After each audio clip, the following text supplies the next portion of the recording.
गरुड़ पुराण पर आधारित एक कथा, मृत्यु के बाद आत्मा का रहस्यपूर्ण सफर। एक समय की बात है, काशी नगरी में गौतम नाम के एक ब्राह्मण रहते थे। वे धार्मिक, विद्वान और सत्यवादी थे, लेकिन एक दिन अचानक उन्हें हृदयघात हुआ और उन्होंने शरीर त्याग दिया। मृत्यु के तुरंत बाद उनकी आत्मा शरीर से निकलकर ऊपर उठी।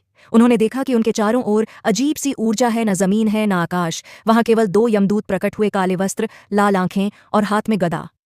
आत्मा ने पूछा, तुम कौन हो? मुझे कहाँ ले जा रहे हो? यमदूतों ने कहा, हम तुम्हें यमलोक ले जा रहे हैं, जहां तुम्हारे कर्मों का लेखा जोखा है। गौतम आत्मा भयभीत थी, लेकिन उन्होंने किसी से कोई अन्याय नहीं किया था, इसलिए वे शांति से चल पड़े। रास्ते में उन्होंने देखा एक नदी जो रक्त और अग्नि से भरी थी, वृक्ष जिनकी शाखाओं में उल्टे लटके लोग पीड़ा से चीख रहे थे, और आत्माएं जो पश्चाताप करती हुईं अपनी गलतियों को याद कर रही थीं। यमदूतों ने बताया, यह प्रेतलोक है, वह स्थान जहां वो आत्माएं जाती हैं जो मोह, लालच, पाप और अधर्म में फंसी रहती हैं। कुछ आत्माएं वहां सैकड़ों वर्षों तक भटकती हैं, जब तक कोई शुभ कार्य, श्राद्ध, पिंडदान या तर्पण उन्हें शांति न दिलाए। आगे एक विशाल दरबार आया, यमराज जी का न्यायधाम।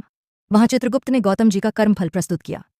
उनकी अच्छाइयों के साथ थोड़ी बहुत त्रुटियां भी थीं, कभी क्रोध, कभी व्यर्थ की बातों में अपमान, कभी ध्यान में आलस्य।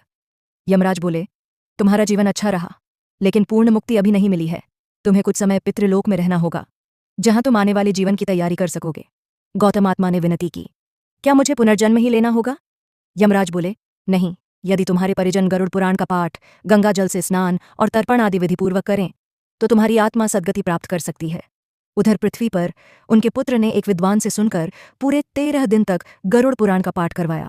पिंडदान, गौदान, अन्नदान और ब्राह्मण भोज भी करवाया। 13वें दिन स्वर्ण प्रकाश में विष्णु जी का विमान प्रकट हुआ और गौतम आत्मा को वैकुंठ ले जाने लगा। वे अंत में भगवान के चरणों में पहुंच गए, जहां न मृत्यु है, न पीड़ा, केवल शांति और अनंत भक्ति है।